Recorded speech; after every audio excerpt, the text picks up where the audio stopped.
speaking, and today joining me is Chief Election Commissioner Mr. Sushil Chandra. Good morning, and how are you feeling? जैसे political parties की दिल की धड़कनें थोड़ी तेज होती हैं काउंटिंग डे से पहले, क्या आप भी आज थोड़े टेंस हैं, स्ट्रेस्ड हैं? हम लोगों को टेंशन का कोई सवाल नहीं होता, क्योंकि हमारा पूरे पोलिंग प्रोसेस कंप्लीट हो चुका है और अभी एक लास्ट फेज रह गया है जिसमें कि काउंटिंग होनी है। उस काउंटिंग के पूरे ही इंतजाम किए जा चुके हैं और कंप्लीट उसकी प्रिपरेशंस हो चुकी हैं, और इसलिए हमारे को इस समय टेंशन का कोई सवाल नहीं होता। और जो भी इसकी प्रक्रिया है काउंटिंग की, वो सभी लोगों को उसके बारे में ट्रेनिंग दी जा चुकी है और ये पूर्णतया निष्पक्ष तरीके से काउंटिंग होगी, तो इसलिए कोई इसमें टेंशन का सवाल नहीं है। हाँ, प्रिपेयरनेस की जरूर पूरी आवश्यकता है, जो कि पूरी तरह से की जा रही है। Mister Sushil Chandra, I want to ask you, आप कह रहे हैं पूरी प्रिपेयर्डनेस है, ट्रेनिंग हो चुकी है, लेकिन कल से जो आम लोगों को टेलीविजन पर दिख रहा है और हमने इस पर रिपोर्ट भी किया है कि वाराणसी के एक स्ट्रॉन्ग होल्ड के बाहर बहुत प्रोटेस्ट हुए। अखिलेश यादव समाजवादी पार्टी के जो दिग्गज नेता हैं, उन्होंने सवालिया निशान लगा दिया है ईवीएम पर और काउंटिंग की प्रक्रिया पर। उन्होंने अपने 300 लोगों की लिस्ट जारी कर दी है कि हर काउंटिंग सेंटर पर और हर स्ट्रॉन्ग होल्ड के बाहर वो खुद पहरेदारी देंगे, क्योंकि उन्हें भरोसा नहीं है। और तीसरी बात, कुछ बरेली में डस्टबिन में भी ईवीएम्स मिले हैं। तो ये हर चुनाव से पहले ईवीएम पे ये सवालिया निशान क्यों होता है? देखिए, सन 2004 से ईवीएम इस देश में लगी हुई है और हर व्यक्ति 2004 से इस पर वोट का अधिकार यूज़ करता है, और अब तक करीब 360 करोड़ लोग इसका यूज़ कर चुके हैं डिफरेंट पोलिंग उसमें। और हमेशा काउंटिंग होती है, ठीक तरह से काउंटिंग होती है। सभी लोगों ने, जितने भी सीएम हैं या और एमपीज हैं, they have taken oath on the same result which have been given by this particular EVM and VVPAT. और 2019 से तो हम लोगों ने वीवीपैट का सारे ही पोलिंग बूथ पर इंतजाम किया हुआ है, जिसमें आप देख सकते हैं कि किसको वोट दिया है और उसके बाद आप विश्वास करते हैं, बिकॉज सीइंग इज बिलीविंग। और यही एक काउंटिंग की प्रक्रिया है जिसमें कि पॉलिटिकल पार्टीज के, सभी पॉलिटिकल पार्टीज के एजेंट मौजूद होते हैं। उसमें ऐसा नहीं है कि एक पार्टी का मौजूद है, दूसरी पार्टी का मौजूद है। ऑब्जर्वर्स वहाँ पर मौजूद होते हैं, सबके सामने इसका चेकिंग किया जाता है, सबके सामने काउंटिंग की जाती है, और हर राउंड के बाद पॉलिटिकल पार्टीज को इसकी काउंटिंग दी जाती है, जो कि एक्सेप्ट की जाती है सभी लोगों के द्वारा। लेकिन कुछ जगह कहीं कहीं लोग भ्रम फैलाने के लिए इस तरह की चीज़ें यूज़ कर रहे हैं कि वो एक ईवीएम, बनारस की जो आपने बात की है, that was a EVM which was being taken for a training purposes. Because EVM, देखिए, पोलिंग की एक ईवीएम होती है जो कि पोलिंग के बाद हम लोग उसको बंद कर देते हैं, और उसमें 3 टियर सिक्योरिटी होती है, और एक वीडियो कैमरा भी होता है बाहर, जिसमें सारे पॉलिटिकल पार्टी के एजेंट भी वहाँ पर रहते हैं। सीएपीएफ होती है, पुलिस फोर्स होती है। That no EVM on which a polling has been made, vote have been casted, can be taken out of the strong rooms and the warehouses without the permission of all the political parties who are present there. So no EVM, no VVPAT can go out of that particular room without any presence of the political parties. But there are some other EVMs which are being used for demo purposes also. हम लोग गांव में भी जाते हैं, लोगों को शिक्षित भी करते हैं, वो मशीनें भी दिखाई जाती हैं वो डेमो के लिए कि लोग कैसे यूज़ करें।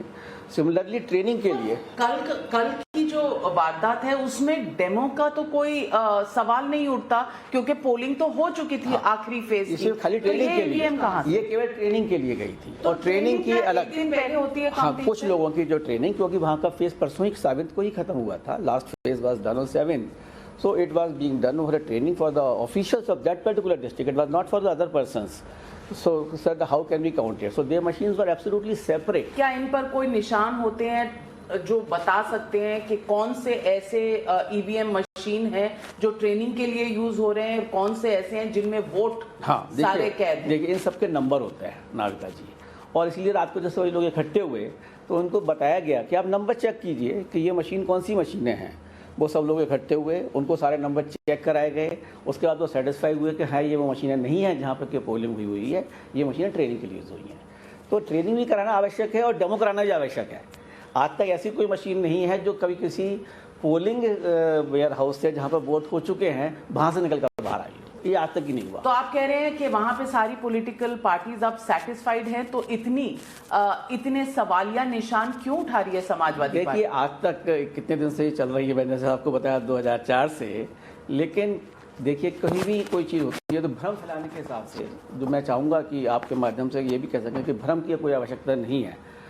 उसका पूरा एक पक्का SOP है जिसके आधार पर काउंटिंग होती है, और किसी को भी भ्रम फैलाने की भी अनुमति नहीं दी जाएगी, और जो भी कम्युनिकेशन है that will be done immediately about that particular issue. लेकिन बरेली में डस्टबिन में जो बरेली में EVM नहीं पाई गई, आई थिंक कुछ ballot paper, it was not a ballot paper also.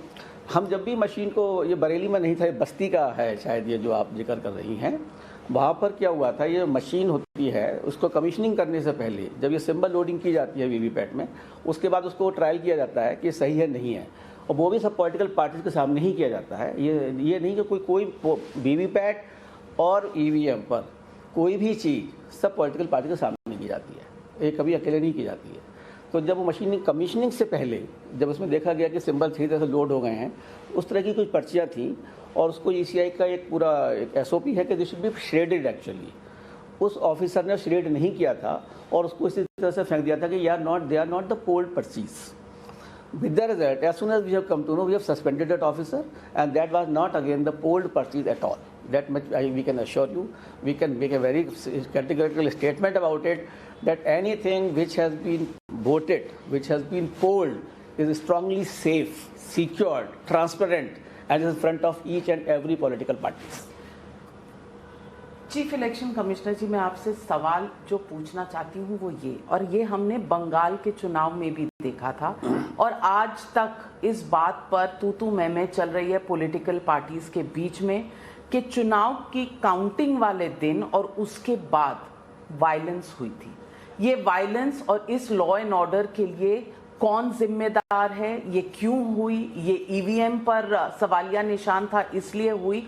तो इसीलिए पूछना चाह रही हूँ, देश का सबसे बड़ा राज्य है उत्तर प्रदेश, और उत्तर प्रदेश में अगर इस तरह का सवाल खड़ा किया जा रहा है, एक लीडिंग ऑपोजिशन पार्टी इल्जाम लगा रही है, आरोप लगा रही है EVM पर, और कह रही है इलेक्शन कमीशन मूक दर्शक बनकर बैठा हुआ है, तो ये एक सवालिया निशान इस पर भी लगाता है कि जब रिजल्ट आएंगे तो क्या लॉ एंड ऑर्डर मेंटेन होगा?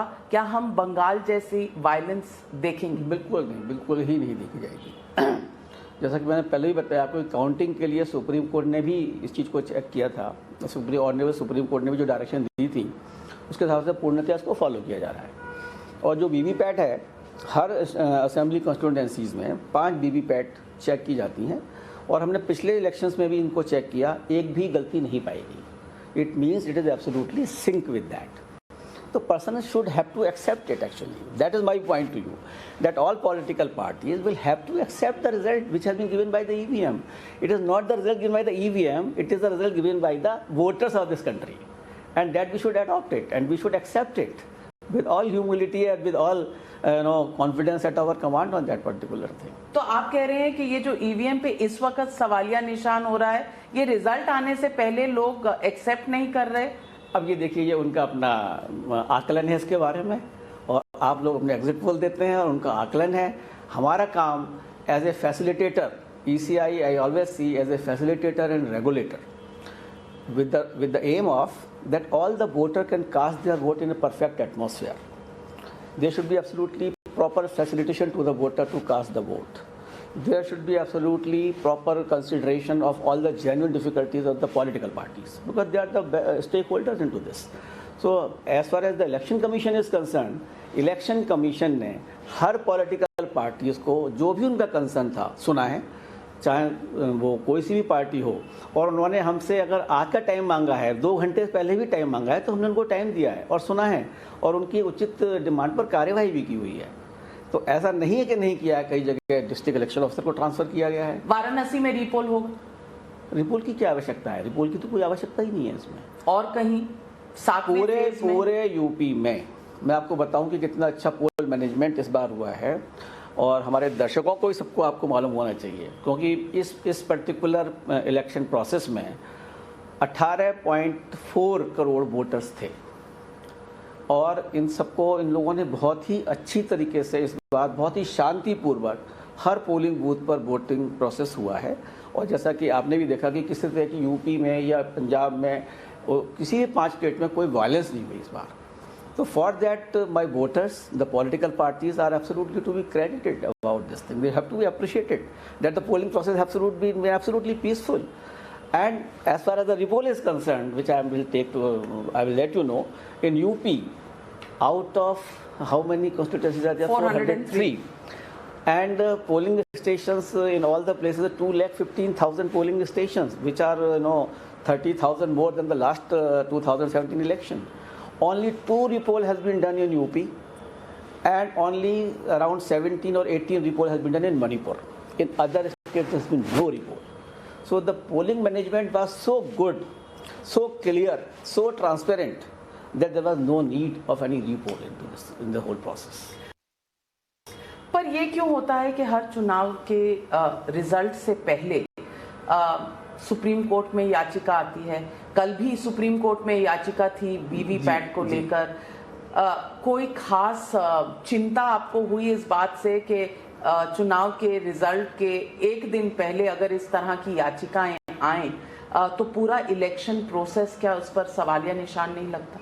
नहीं, देखिए, जो हमारी गणना है, मतगणना जो भी होती है, ये 2019 में भी इस तरह की एक पिटीशन फाइल हुई थी सुप्रीम कोर्ट में, और ऑनरेबल सुप्रीम कोर्ट ने उसको पूरी तरह से सुना था, जिसमें हमारे यहाँ के ऑफिसर्स भी गए थे टू एक्सप्लेन द सिचुएशन कि हम कैसे काउंटिंग करते हैं, क्या ईवीएम मशीन है, क्या वीवीपैट का सिस्टम है। And honourable supreme court accepted the procedure, except that they said that in place of 1 VVPAT checking in per constituency should be done for 5. So we have followed and again that the party again went there to review the judgment, and Supreme Court said that we have considered all the issues and it has to be followed. So we are following the same procedure which has been mentioned which has been observed by the Honorable Supreme Court. So there's no question that it can be tinkered with again. The parties goes again and again, but even Supreme Court has after hearing both the parties have declined to interfere at this particular time because the counting will have to be done. पर ये भ्रम या ये doubt लोगों के मन से जाता क्यों नहीं है? ये सवाल बहुत जरूरी और अहम इसलिए है क्योंकि हर चुनाव में ये फिर अपना सर ऊंचा करता है और फिर एक प्रोसेस में सब सोचते हैं कि अगर आपका फोन हैक हो सकता है, अगर आपका ईमेल हैक हो सकता है, ट्विटर अकाउंट हैक हो सकता है, तो ईवीएम भी हैक हो सकता है। देखिए, हम लोगों ने कितनी बार कहा कि अगर किसी को भी hackathon was also arranged in the ECI कि कोई भी हैक करके दिखाए इसको, नो पार्टी टर्न अप। आप इंजीनियर भी हैं? मैं इंजीनियर भी हूँ, इसलिए मैं कह सकता हूँ कि इसमें कोई फ्रीक्वेंसी नहीं है नाविका जी। हैक कोई चीज़ तब होगी जब इसमें कोई फ्रीक्वेंसी एमिनेट होगी, इसमें कोई फ्रीक्वेंसी एमिनेट ही नहीं होती है, इसलिए इसको क्वेश्चन का हैक। आपका घर का माइक्रोवेव हैक नहीं हो सकता, आपके घर का फ्रिज हैक नहीं हो सकता, आपका टेलीफोन क्यों हैक हो सकता है? क्योंकि इसमें फ्रीक्वेंसी एमिनेट हो रही है, और उन चीज़ों में कोई फ्रीक्वेंसी एमिनेट ही नहीं होती है, so nobody can hack it. Therefore, it's an absolutely safe machine, and I would say that each and every citizen of this country should feel pride that India has taken a lead. India has taken a leap in the direction of these EVM machines, and which are giving absolutely correct result. Otherwise, you just let me know whether any CM or any MP has ever said that I will not take oath because I have won from the EVM. Till that time comes that they say that we are not accepting this result because it is on EVM and VVPAT, so I will not take the oath of a CM-ship. Has any CM come in this country so far? Has any MP has come so far? No. It means they are accepting the result. और बाकी सब भ्रमात्मक है, लोगों को भ्रम फैलाने की आवश्यकता है, क्योंकि अगर हम कहीं पर भी कोई चीज़ को लूज करते हैं देन ये लगता है कि अब बहाना किसके ऊपर चलाएं। मशीन एक साइलेंट चीज़ है, मशीन बोलती नहीं है, सबसे आसान है इसी के ऊपर कोई ना कोई बहाना लगा दिया जाए कि मशीन काम नहीं कर रही थी। ऐसा तो नहीं जो है। लोग ऐसा कह रहे हैं कि ईवीएम पे भरोसा नहीं है, आप भी मानते हैं कि वो बहाना बना रहे हैं? अब ये तो मैं आपको कहूँगा कि बहाना बना रहे हैं, लेकिन भ्रम फैला रहे हैं जरूर कहूँगा मैं इस चीज़ के लिए कि ये भ्रम फैला रहे हैं और उसको नहीं टॉलरेट किया जाएगा। और absolutely this is absolutely wrong to cast any aspersion on EVM and VVPAT. Sushil Chandra ji, एक आरोप इलेक्शन कमीशन पे और लगा है, वो ये है कि आपने 7 फेज के चुनाव किए। उत्तर प्रदेश जो सबसे बड़ा राज्य था, इसमें पहले फेज के चुनाव खत्म होते थे तो बड़े नेता जो हैं वो इंटरव्यू देते थे, बात करते थे, तो विपक्ष कहता था कि देखिए ये उस फेज का इन्फ्लुएंस कर रहे हैं इलेक्शन, और नेताओं का डिफेंस होता था कि हम तो अगले फेज के लिए बोल रहे हैं, इस फेज से लेना देना कोई नहीं है। आप समझते हैं ये जो रूल्स रेगुलेशंस है इनको रिविजिट करने की जरूरत है, क्योंकि इस बार ये आरोप प्रति आरोप बहुत चला। हाँ, मैं भी समझता हूँ कि इसको एक रिविजिट करने की आवश्यकता है, considering this technological time which we are having. So we are having a 7 phases of a UP, and we say in first phase you will not do any canvassing or any campaigning, but if in the adjoining AC if you are doing it, I can't stop anybody to give that particular lead into that area, and I can't ask the other person to switch off their televisions into that set. So we were also thinking that there's some need to revisit all these things in the technological time.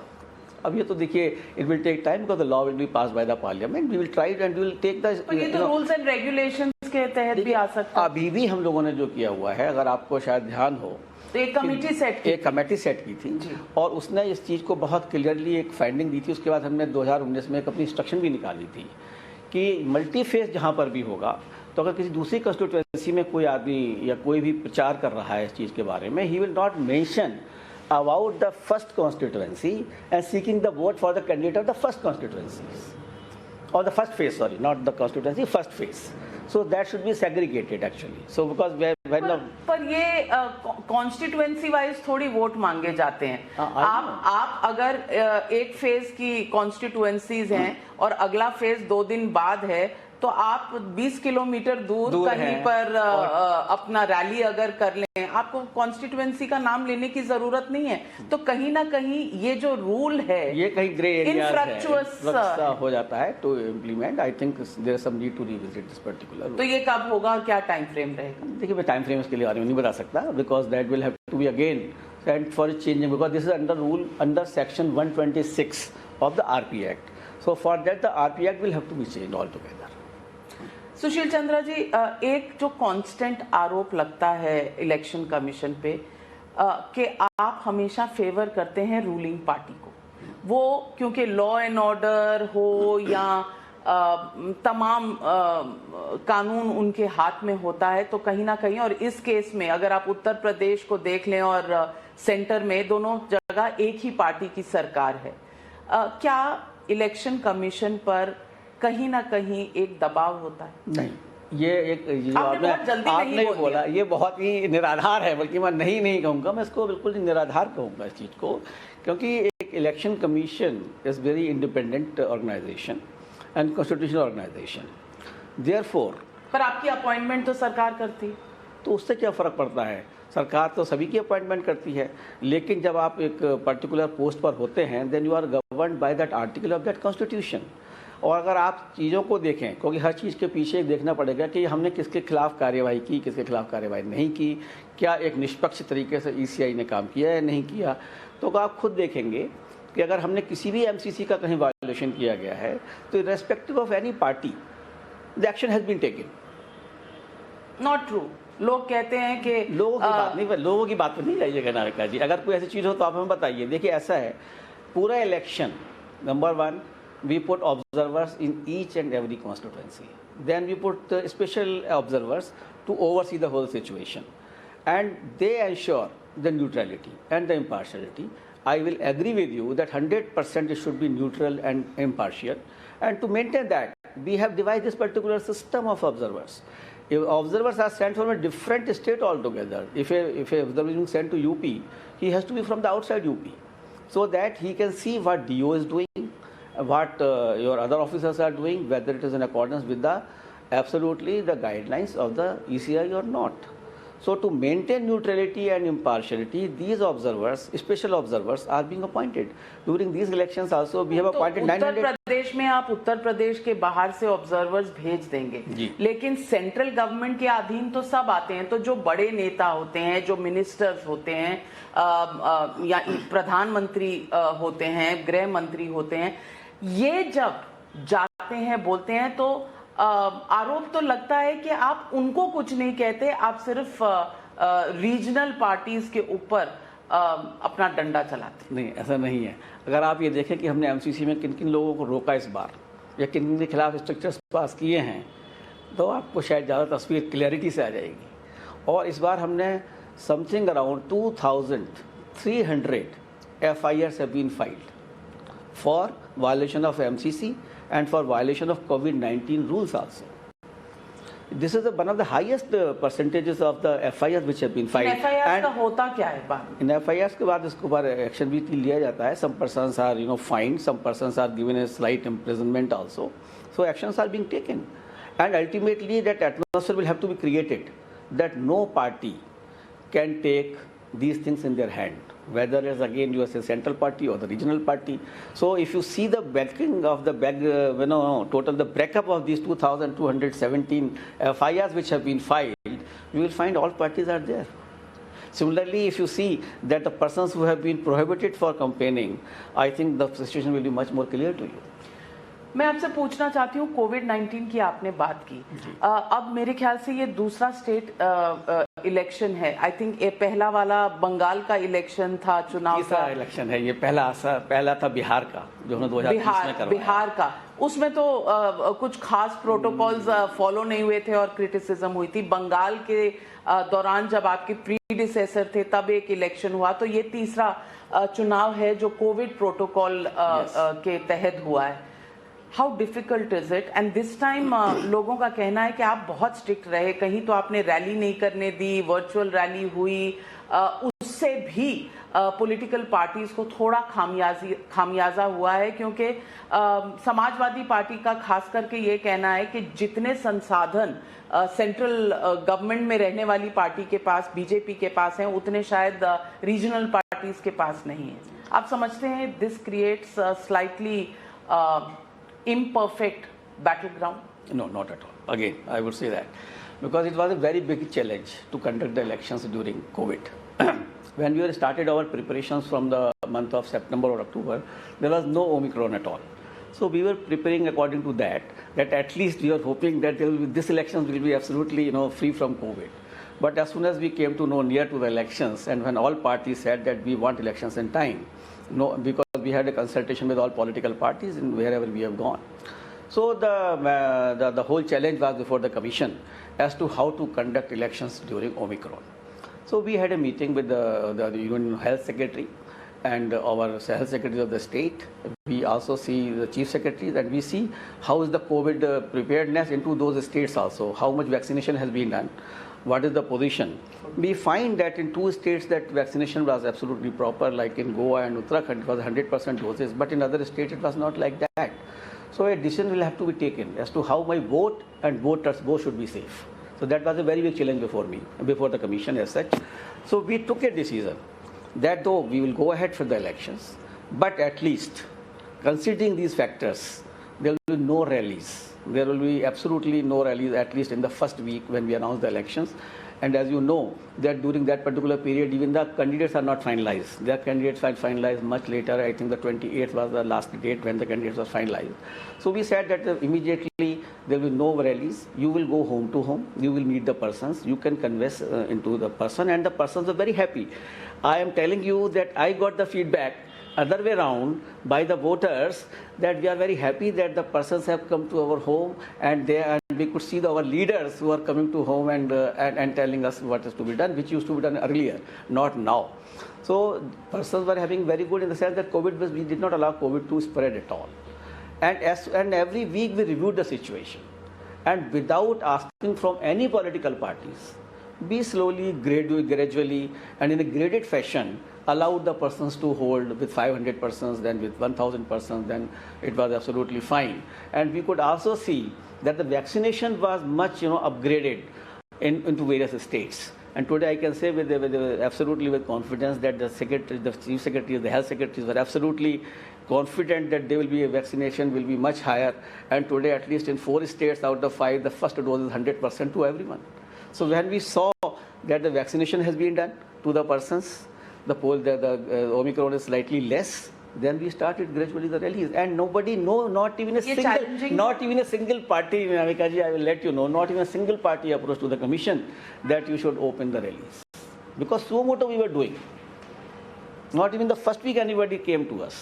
So मुझे it was लगता a है very कि well planned. Public pressure भी इतना था कि अगर इस बार कोविड प्रोटोकॉल वायलेट होते तो शायद पॉलिटिकल पार्टीज को भी खामियाजा भुगतना पड़ता, क्योंकि हम हमेशा कहते हैं पब्लिक है जो ये सब जानती है। Definitely right. It is the common man, it is the public who knows about it. CC साहब, मैं आपसे पूछना चाहती हूँ पंजाब का एक वाकया। पंजाब में एक मेरे ख्याल से 24 या 48 घंटे पहले एक वीडियो आया था कुमार विश्वास का। जी। और उस वीडियो को वहां पर बीजेपी ने बहुत चलाया और उसके बाद आम आदमी पार्टी ने कंप्लेन की और पंजाब के चीफ इलेक्टोरल ऑफिसर ने वो वीडियो के यूज पर बैन लगा दिया और थोड़ी ही देर में वो बैन हट भी गया। ये क्या वाकया था और क्या इससे इलेक्शन कमीशन की निष्पक्षता पर सवालिया निशान लगता है? देखिए, जब ये मुझे मालूम पड़ा ये वाकया, क्योंकि ये बहुत ही शायद 10 मिनट के अंदर ही सब कुछ वाकया हो चुका था, तो I was told that that junior election officer actually who was there, before him some parties have approached that it is being displayed like this and he put a ban on media without even consulting the CEO at that time.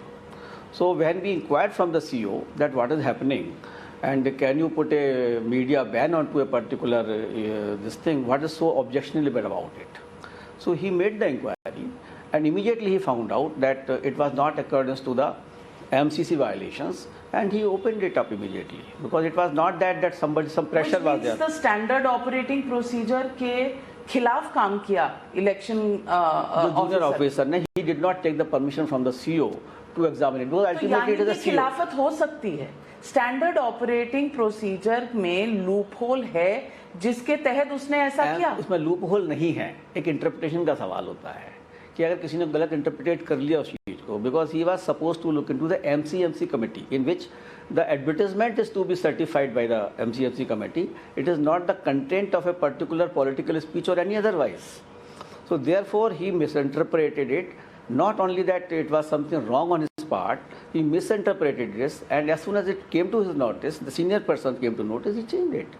Because if you see the any action on the junior officer who misinterpreted, so-called action has been taken against him, he has been reprimanded about it. Reprimanded? Yes, definitely. But is that enough? What do you want? Media पर ban लगाना एक तरह से free speech. That is why immediately it was resorted to. Immediately action was taken. Because nobody can stop the free expression. दूसरी तरफ आम आदमी party का कहना है कि ये लास्ट मिनट पे इस तरह का वीडियो सर्कुलेट करना भी चुनाव को इन्फ्लुएंस करना है. दोनों तरफ से अगर इसे देखा जाए, आप इन हाइंडसाइट कैसे देखते हैं? देखिए, पूरे एक सिस्टम में सब प्रोसीजर्स होते हैं, so many persons are involved. Like in this particular 5 states election, if you say, more than 10 lakh human persons are involved into this whole process. Everything is conveyed to them, whole procedures are conveyed to them. But if out of 10 lakh persons who are executing this particular project, this particular elections, 1 or 2 persons can are on some side, so action will have to be taken against them. And if you see that we have changed so many persons into these elections, and we have given this copy of transfer, disciplinary actions against these officials in no time. The commission has not hesitated at all in taking the strictest action against any erring official, so that because ultimate our aim is that it should be absolutely neutral and impartial, and there should be absolutely clear level playing field, equal level playing field to all the political parties. सुशील चंद्रा जी, जिस दिन आपने चुनाव announce किए थे उस दिन आपने एक वाक्य कहा था और एक पोएम का एक आपने उसमें कहा था, यकीन हो तो रास्ता. यकीन हो तो रास्ता. वो क्या शब्द थे आप? और आज आप उन शब्दों को अगर दोहराना चाहें तो आप क्या कहेंगे? आप पूरे इस चैलेंज पर खरे उतरे. मैं बिल्कुल, मुझे बड़ी खुशी है इस बात को कहते हुए कि जो चीज़ से हम लोग डरे हुए थे उस समय हल्का सा कि कोविड आ गया, and third election we are doing into this election phase, but with the help of all election bodies and our whole commission took very timely actions on each and every step, and we could give a very safe election to all the electorates of 18.34 crore voters who have participated in that. and very timely actions were taken by the commission. And I was very happy to say that more persons could come out to cast their votes. And in 4 states, I will share that women have come out, they have outnumbered the men in casting their votes. In all the 4 states, and except in Punjab, they are equal. So I would say that all women voters have participated in large number, and because of these elections, we have added 1.1 crore more voters than 2017 elections. And still the percentages of, if you see, 80%, 75%, 65%, it is really tremendous success to the Election Commission of India. That so many persons have come, and I will compliment all women voters who have come in large number.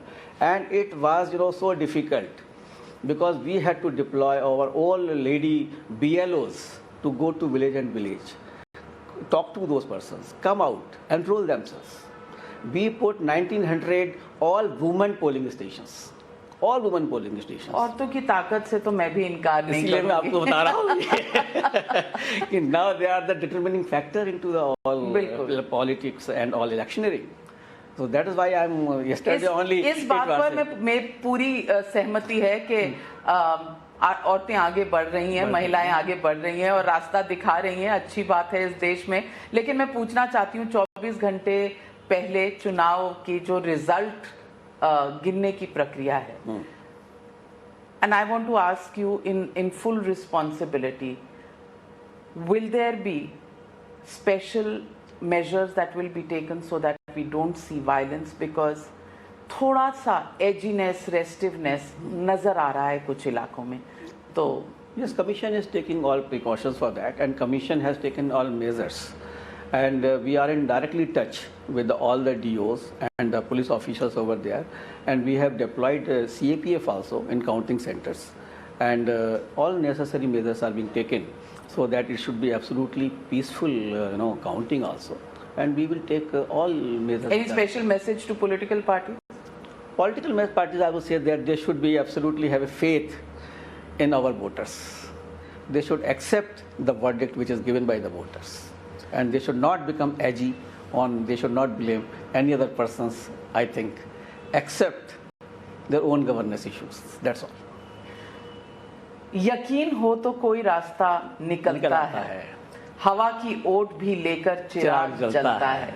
तो मुझे यकीन है, और मुझे पक्का यकीन है कि जो भी कमीशन ने स्टेप्स लिए हैं और उसके हिसाब से जो और भी एक दिन के अंदर और लिए जाएंगे, पूर्णतया ये पीसफुल इलेक्शंस होगा, और इसमें सही और निष्पक्षता पूरी तरीके से इंक्लूडेड है, और ये पूर्णतया inclusive and participative and safe election जो मैं लेकर चला था कि my vote and my voters both should be safe, that will be there.